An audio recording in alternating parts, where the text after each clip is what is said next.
Bienvenue dans notre série de prédications Love-Vid-19.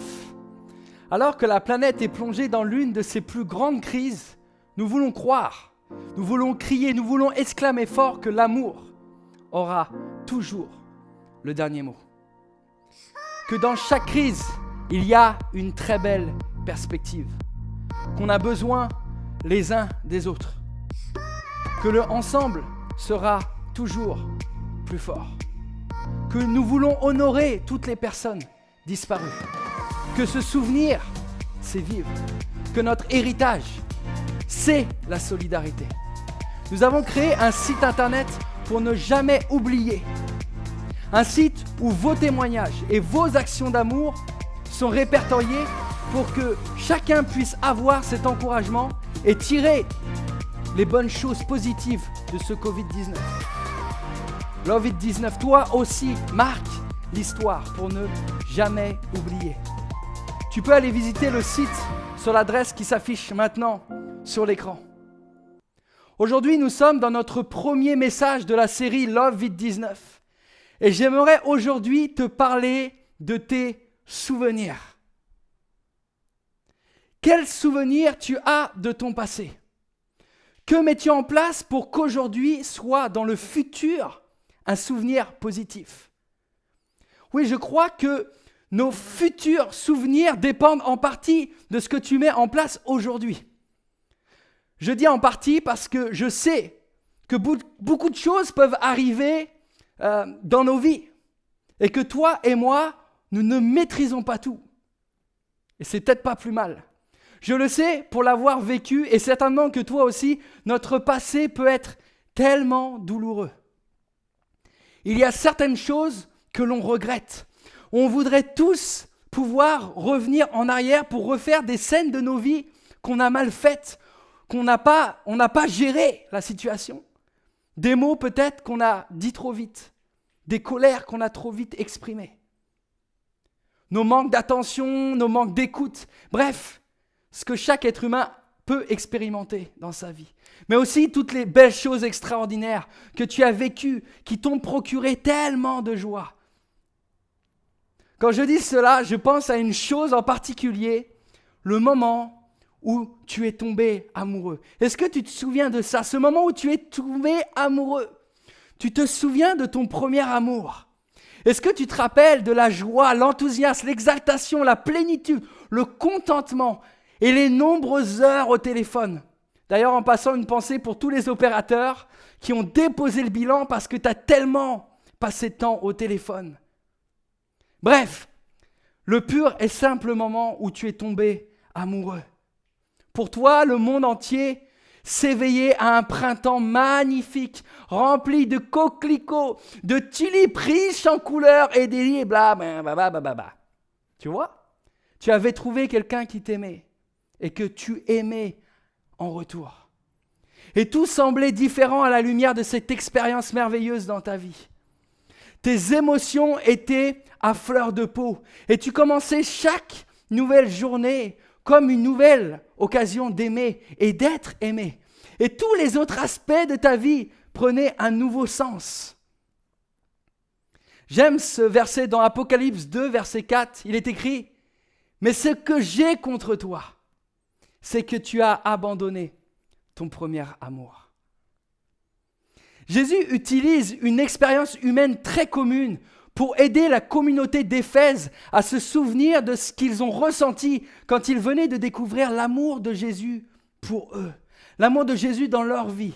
Quand ils avaient reçu de sa part l'amour et le pardon, un plan et un but, la puissance et la force, l'expérience et la victoire en Jésus-Christ. Et leur vie s'était embrasée d'une nouvelle joie, enthousiasme et tellement extraordinaire.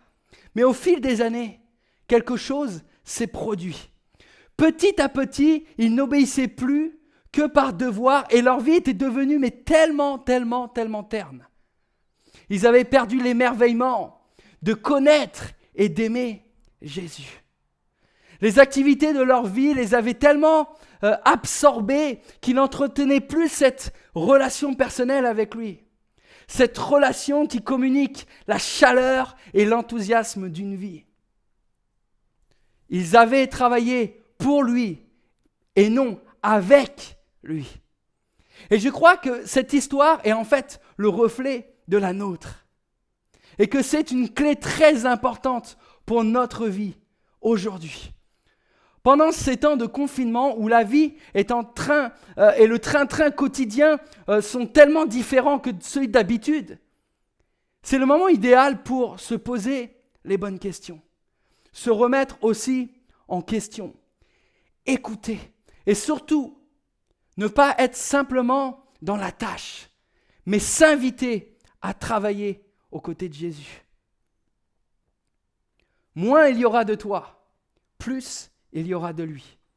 Parce que ton identité n'est pas dans le faire, mais dans ce que tu es et dans ce qu'il est. Quand je lis cette histoire, elle me fait penser que rien n'est vraiment différent pour toi et pour moi aujourd'hui. Comme dans tout couple marié, où l'habitude vient tuer l'amour. Comme dans nos vies, où le passé peut refaire surface à un moment donné. Jésus te demande dans ce verset de te souvenir de la joie des premiers temps. Là où tu as connu le premier amour. Et dans la suite du verset de Apocalypse 2, verset 2, 5, il dit « Souviens-toi donc d'où tu es tombé et repens-toi. » Et je crois qu'il est bon de se souvenir, même si des fois c'est très très très très très dur. Ton passé est peut-être rempli d'images erronées, de larmes et de remords. Mais Jésus prescrit une clé à cela, la repentance. Pour Jésus et pour les prophètes, cela signifiait littéralement faire demi-tour et repartir dans une nouvelle direction avec cette nouvelle perspective. Et je crois que c'est ce qu'on doit faire aussi dans notre vie. Je crois que peu importe ce que tu as vécu, ça peut être une perspective de joie pour toi de voir à quel point Jésus ne t'a jamais abandonné. Il t'a jamais abandonné. Ta vie aujourd'hui est peut-être plus belle et tu es sûrement plus fort car ton passé et même tes échecs sont devenus des atouts aujourd'hui. Si le courant de nos vies s'est progressivement éloigné de lui et de l'obéissance sans limite que nous lui devons, alors je t'invite à faire demi-tour dès aujourd'hui toi aussi. Faire demi-tour n'est pas un échec. Faire demi-tour, c'est décider de mettre de côté notre ego et d'être tellement courageux. Tu vas vite t'apercevoir qu'il t'attend avec les bras grands ouverts, remplis de son pardon, avec une nouvelle chance et surtout une nouvelle perspective pour toi. Ton passé n'est pas mauvais, il dépend juste de la perspective que tu lui donnes. Je crois que vu le temps qu'on a mis à pondre cette phrase, tu peux la noter. Prends un carnet, note-la. Je crois qu'aujourd'hui, que Dieu va te rafraîchir par son amour et va t'équiper pour aller plus loin. La tristesse de ton passé ne doit pas être un frein, mais un tremplin pour ton avenir. Souviens-toi. Souviens-toi aujourd'hui d'où tu viens.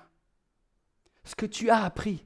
Souviens-toi de ton premier amour. Fais demi-tour si c'est nécessaire et avance vers lui. Il t'attend, les bras grands ouverts. Et si tu retombais amoureux aujourd'hui? Un nouveau commencement avec Jésus n'a pas moins de valeur que notre expérience de son amour. Peut-être que ce message t'a interpellé. Peut-être que tu as des questions. Et je veux te dire que l'équipe de l'Église Le 2035 se tient à ta disposition. Tu peux nous écrire ou même tu peux nous appeler sur le numéro ou le mail qui s'affiche sur l'écran maintenant. N'hésite pas, on est là pour toi. Vous l'aurez compris, la série Love It 19 est très concrète. Cette série et ce site internet est une plateforme pour encourager une multitude à s'emparer de ce bel héritage d'amour et de solidarité et surtout pour ne jamais oublier. Et elle ne fonctionne que si toi et moi prenons le temps de partager les choses positives que nous avons et que nous pouvons tirer de cette crise. Alors voilà une action concrète pour toi. Je t'invite dès maintenant à donner ton témoignage sur le site loveit19.org. Ça s'affiche sur l'écran maintenant. Oui, l'avenir est composé de notre passé et nous fera tous grandir. Le normal va changer. Avant de se quitter, j'aimerais prier pour toi. Le confinement est un moment exceptionnel. Ne reste pas seul. Entoure-toi, prie, partage, écoute. C'est dans ces moments que la plus belle des choses de ta vie peut se révéler. Je vais prier maintenant. Seigneur, merci pour ta grâce. Merci pour ta fidélité. Merci, Seigneur, pour ces personnes qui viennent de regarder ton message. Je prie, Roi des Rois, que tu puisses leur donner une dose d'amour, de ton amour divin. Je prie, Seigneur, que tu puisses les accompagner pendant ces moments de confinement, ces moments de remise en question, ces moments de souvenirs peut-être de choses qui font mal, mais qui sont un tremplin peut-être pour le futur que tu as prévu. Je te prie, Seigneur, pour chacun des cœurs qui puissent recevoir ton amour aujourd'hui, au nom puissant de Jésus. Amen. Je vous souhaite à tous une merveilleuse journée et je vous dis à très bientôt.